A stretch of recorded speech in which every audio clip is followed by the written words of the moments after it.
प्रवरानगर येथे डॉक्टर धनंजयराव गाडगीळ सभागृहात अहमदनगर जिल्हा परिषदेच्या अध्यक्ष शालिनीताई विखे पाटील, उपाध्यक्ष राजश्री घुले यांच्यासह सभापती कैलास वाकचौरे, अजय फटांगरे, उमेश परहर आणि अनुराधा नागवडे यांचा सत्कार राष्ट्रवादी काँग्रेसचे ज्येष्ठ नेते माजी मंत्री मधुकरराव पिचड यांच्या हस्ते करण्यात आला। या कार्यक्रमात राज्याचे विरोधी पक्षनेते नामदार राधाकृष्ण विखे पाटील, सीताराम गायकर, अण्णासाहेब म्हस्के, चंद्रशेखर घुले, जयंत ससाने, डॉक्टर सुजय विखे आदींसह अनेक मान्यवर उपस्थित होते। नामदार विखे यावेळी म्हणाले की शेतकऱ्यांच्या कर्जमाफीची मागणी आम्ही सातत्यानं करीत आहोत। या विषयावर राजकारण करण्याची आमची इच्छा नाही, पण मुख्यमंत्री योग्य वेळी कर्जमाफ करण्याचे सूतोवाच करतात। राज्यात 9,000 शेतकऱ्यांचे बळी गेल्यानंतरही अजून कोणती योग्य वेळ यांना हवी आहे, असा सवाल त्यांनी केला। उत्तर प्रदेशमध्ये अवघ्या 13 दिवसांमध्ये योगी बाबा शेतकऱ्यांच्या कर्जमाफीचा निर्णय करतात, पण या पंतांना अजूनही हा निर्णय करता येत नाही। यूपीच्या मॉडेलचा अभ्यास करणाऱ्या या युतीचे मॉडेल शेतकरीच आता मोडीत काढतील। राज्यात 3 वर्षांपासून शेतकरी नैसर्गिक संकटांना तोंड देतोय। कोणतेही उत्पादन शेतकऱ्यांना घेता आलं नाही। उत्पादित मालाला हमीभावाची कोणतीही खात्री सरकार देऊ शकलं नाही। खरेदी केंद्राची अवस्था ही बिकट आहे। म्हणूनच या राज्य सरकारच्या विरोधात गावोगावी शेतकरी आता रस्त्यावर उतरला आहे। 15 जिल्ह्यांमध्ये 2,500 किलोमीटरचा प्रवास केलेल्या संघर्ष यात्रेत शेतकऱ्यांच्या भावनांचा उद्रेक पाहायला मिळाला आहे। दुसऱ्या टप्प्यातही आता कर्जमाफीची भूमिका घेऊन आम्ही शेतकऱ्यांकडे जाणार आहोत। कर्जमाफी आम्ही नेहमीच मागत नाही। आज शेतकरी अडचणीत आहे म्हणून त्याला दिलासा मिळावा हीच आमची भूमिका आहे। कोणतीही मर्यादा न घालता सरसकट 100% कर्जमाफ करा अशी मागणी विरोधी पक्षनेत्यांनी यावेळी केली। जसं की माननीय मुख्यमंत्र्यांनी सभागृहात आता हे मान्य केलेलं आहे की कर्जमाफी योग्य वेळी देऊ वगैरे। मला असं वाटतं की हे जे मी मुख्यमंत्री बोलतो म्हणून त्यांनी सदर सुरू केले हे फक्त मला वाटतं लोकांचे लक्ष विचलित करण्याचा प्रयत्न आहे। आता शेवटी हा जो शेतकऱ्यांचा दबाव वाढत चाललेला सरकारवर त्याचाच परिणाम आहे हा की त्यांनी स्वतः आता थेट संवाद करण्याचा प्रयत्न केला। मला वाटतं निवडक शेतकरी बोलवायचे, त्यांच्याकडून प्रश्न विचारून घ्यायचे।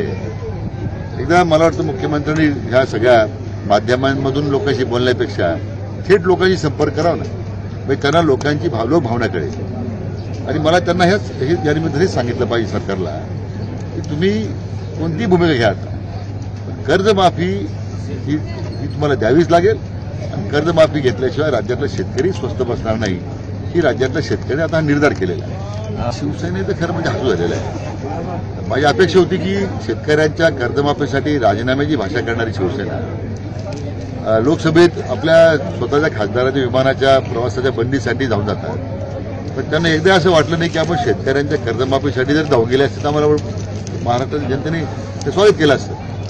आजही उद्धव ठाकरे माननीय प्रधानमंत्र्यांच्या जेवणासाठी गेले, खरं म्हणजे त्यांनी त्याच्यावर बहिष्कार घालायला पाहिजे होता। शेतकरी राज्यातला आत्महत्या करतोय, तुम्ही आत्महत्येच्यावर तुम्ही राजीनामे देण्याची भाषा तुम्ही केली होती। खरं या ठिकाणी जेवणावर बहिष्कार घालत शेतकऱ्यांची कर्जमाफी तुम्ही जोपर्यंत देत नाही तर मग आम्ही एनडीएच्या कोणत्याही उपक्रमात सहभागी होणार नाही। मग तिथे राष्ट्रपती निवडून जरी असेल तरी हरकत नाही। परंतु मला असं वाटतं की शिवसेनेला स्वतःचा आत्मविश्वास बनण्यापेक्षा त्यांनी स्वतःचा अधिकार गमावलेला आहे।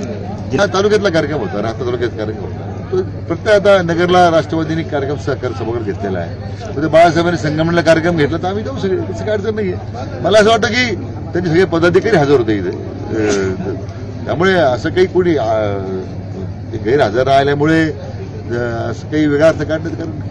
जिल्हा परिषदेच्या माध्यमातून विकासाचा लोकाभिमुख कारभार करा, निधीची कोणतीही अडचण भासू देणार नाही। स्थानिक स्वराज्य संस्थांचा पाया डळमळीत करण्याचं धोरण सध्याचं सरकार घेत आहे, पण लोकप्रतिनिधींचे अधिकार अबाधित राहतील यासाठी पाहिजे तिथे आपण संघर्ष करू।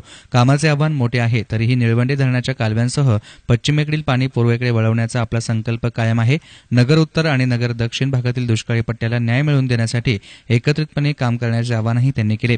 ज्येष्ठ नेते मधुकर पिचड यांनी आपल्या भाषणात केंद्र आणि राज्य सरकारच्या शेतकरी आणि सहकार विरोधी धोरणावर जोरदार टीका केली।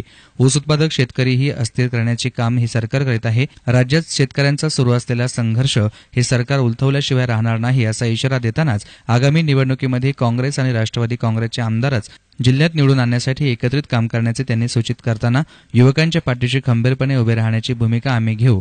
जाती आणि धर्मांध शक्तींना दूर ठेवण्यासाठी जिल्हा परिषदेमध्ये एकत्र येण्याचा निर्णय घेतला। भविष्यातही या शक्तींशीच आपला लढा आहे असं पिचड यांनी सूचित केलं। याप्रसंगी माजी मंत्री अण्णासाहेब म्हस्के, राष्ट्रवादीचे जिल्हाध्यक्ष चंद्रशेखर घुले, काँग्रेसचे जिल्हाध्यक्ष जयंत ससाने यांचीही भाषणं झाली. कार्यक्रमाचं प्रास्ताविक युवक नेते डॉ. सुजय विखे पाटील यांनी केलं. याच कार्यक्रमात मोफत अपघात विमा योजनेअंतर्गत 17 मृतांचा वारसांना प्रत्येकी 2 लाख रुपयांच्या धनादेशाचं वाटपही करण्यात आलं. न्यूज रिपोर्टर साईप्रसाद कुंभकर्ण, एस9 मीडिया, प्रवरानगर.